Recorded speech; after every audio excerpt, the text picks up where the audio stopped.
kata Yesus itu naumuli doani Tuhani olani do endeki doani Yesus ini do pamalung rohaki.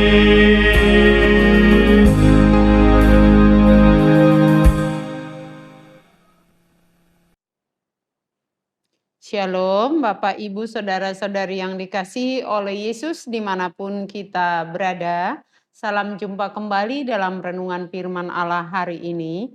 Namun sebelum kita mendengar firman Allah, mari kita persiapkan hati dan pikiran kita memohon bimbingan Roh Kudus. Kita berdoa. Kami memuji memuliakan Engkau ya Allah Bapa yang mengasihi kami, yang oleh karena kasih dan keselamatan yang Kau nyatakan buat kami, hingga hari ini kami masih bisa bersekutu dengan Engkau melalui firman-Mu.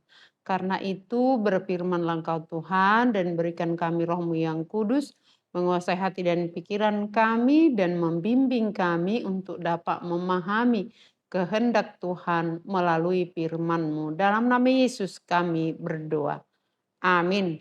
Firman Tuhan yang menjadi renungan buat kita hari ini Selasa 4 Agustus 2026 diambil dari kitab 2 Raja-Raja 19 ayat 19. Demikian firman Tuhan. Maka sekarang ya Tuhan Allah kami, selamatkanlah kiranya kami dari tangannya, supaya segala kerajaan di bumi mengetahui bahwa hanya Engkau sendirilah Allah, ya Tuhan. Dalam bahasa Batak, Opeale Jehovah de batanami, sai palua mahami sian tanganna, asatung manada saluhut harajaon di tanoon, paboa sasada hodo debata ale Jehovah. Demikian firman Tuhan. Saudara-saudari yang dikasihi oleh Yesus, pernahkah kita mendapat surat ancaman yang menakutkan?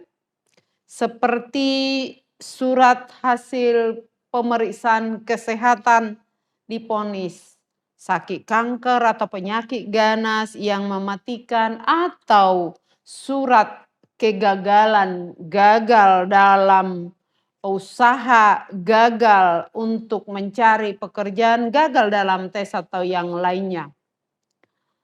Ketika kita menerima surat ancaman atau masalah yang kita hadapi dan akan kita hadapi, apa yang akan kita lakukan?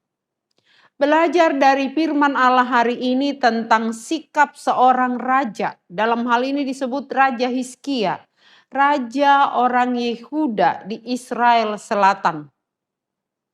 Ketika menerima surat ancaman dari Raja Sanherib, Raja Asyur, pasukan Asyur yang tak terkalahkan waktu itu sudah mengepung Yerusalem. Raja Sanherib mengirim surat ancaman atau gertakan yang menghina Allah dan mengancam memastikan Yehuda akan dihancurkan.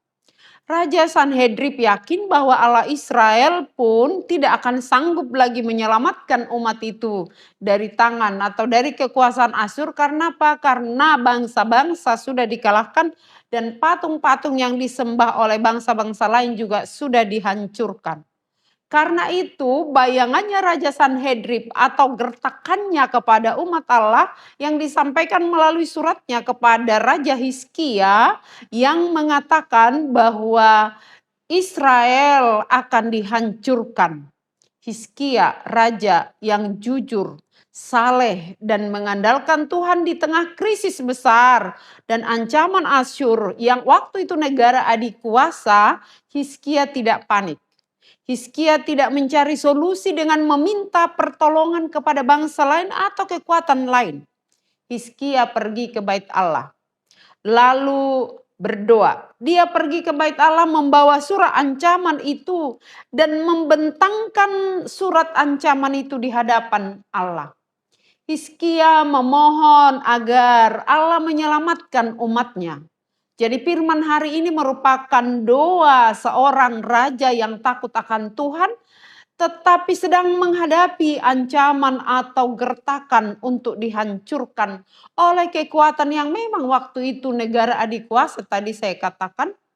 Doanya Raja Hizkia bukan sekedar doa untuk keselamatan dirinya atau bangsanya, tetapi karena surat itu juga menghina nama Allah, meragukan kuasa Allah, maka doa permohonan Raja Hizkia mengatakan supaya segala kerajaan di bumi mengetahui bahwa hanya Allah Tuhan yang berkuasa atas langit dan bumi, Allah yang menjadikan bumi dan langit, Allah yang berkuasa juga untuk menyelamatkan umatnya.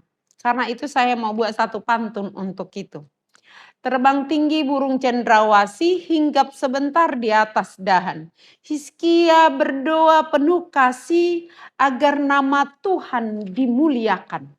Jadi bukan sekedar keselamatan bangsanya supaya tidak mendapat malu atau supaya tidak binasa, tetapi supaya nama Tuhan dimuliakan. Kalau Asyur mau menghancurkan, tetapi Allah menyelamatkan, maka kekuatan apapun tidak ada yang bisa menghalangi kuasa Allah. Kalau Asyur bisa menghancurkan patung-patung atau ilah yang disembah oleh bangsa lain, itu karena buatan tangan manusia. Tetapi Allah yang disembah Hizkia bersama dengan umatnya adalah Allah yang hidup, Allah yang menjadikan langit dan bumi, Allah yang berkuasa bahkan atas raja-raja di segala bumi ini. Oleh karena itu, Hizkia yakin jika Allah berkenan untuk menyelamatkan umatnya, maka tidak ada ancaman yang menjadi bahaya atas hidup mereka.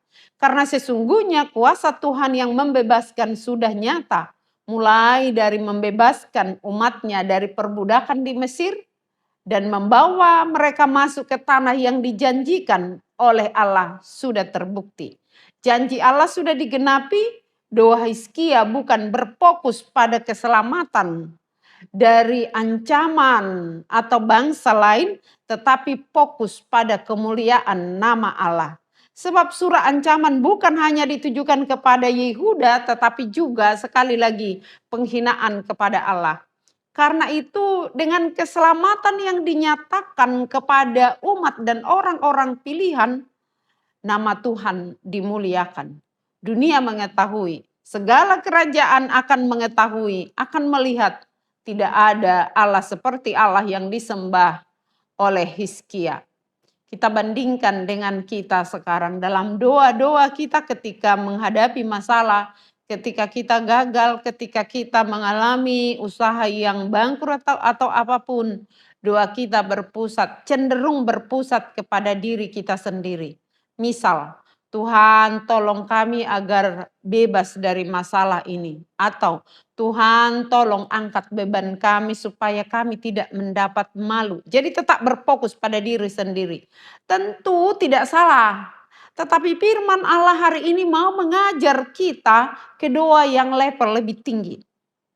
Doa yang berpusat pada kemuliaan Allah. Jika fokus kita pada kemuliaan Allah, maka jika fokus kita pada kemuliaan Allah, entah bekerja, fokusnya untuk memuliakan Allah, melayani, atau melakukan segala sesuatu, fokusnya untuk kemuliaan Allah, maka cara pandang kita juga terhadap ancaman atau terhadap masalah akan berbeda. Masalah bukan lagi menjadi panggung kehancuran yang membuat kita malu, tapi menjadi panggung pernyataan kuasa Allah. Dengan demikian, beban itu bukan lagi milik kita. Jika kita sudah menyerahkannya kepada Allah, beban itu, masalah itu bukan lagi hanya urusan kita, tetapi Tuhan berkuasa menyelesaikan masalah kita. Tidak ada hal yang lebih besar, masalah yang lebih besar dibanding kuasa Allah yang besar. Karena itu saya mau buat satu pantun untuk itu, jalan-jalan ke kota Blitar, melihat pemandangan yang sangat indah. Ancaman musuh memang besar, tapi kuasa Tuhan jauh lebih megah. Pertanyaannya, apa surah ancaman yang kita hadapi hari ini? Mari bawa ke hadapan Tuhan. Bentangkan di hadapan Tuhan dengan yakin Tuhan berkuasa atas semuanya. Maka kita pasti mendapat pertolongan. Firman Tuhan, berserulah kepadaku pada waktu kesesakan, maka aku akan meluputkan engkau dan engkau akan memuliakan aku. Adakah nama Tuhan dimuliakan lewat karya keselamatan yang sudah dinyatakan dalam Yesus Kristus? Adakah nama Tuhan yang kita muliakan setelah Dia memberi kita berkat-berkatnya? Adakah nama Tuhan yang dimuliakan melalui doa dan permohonan kita? Melalui keselamatan yang sudah dinyatakan di dalam Yesus Kristus, yang sudah kita terima di dalam iman, dan iman itulah yang menguatkan kita. Apakah nama Tuhan dimuliakan? Saudara-saudaraku, mari kita belajar dari kisah Hizkia. Ancaman apapun kita percayakan kepada Tuhan, bentangkan kepada Tuhan. Tuhan penolong yang setia. Amin. Kita berdoa. Terima kasih Tuhan atas kasih dan penyertaan-Mu atas firman-Mu yang mengingatkan kami akan kuasa-Mu yang begitu besar. Tidak ada yang seperti Engkau.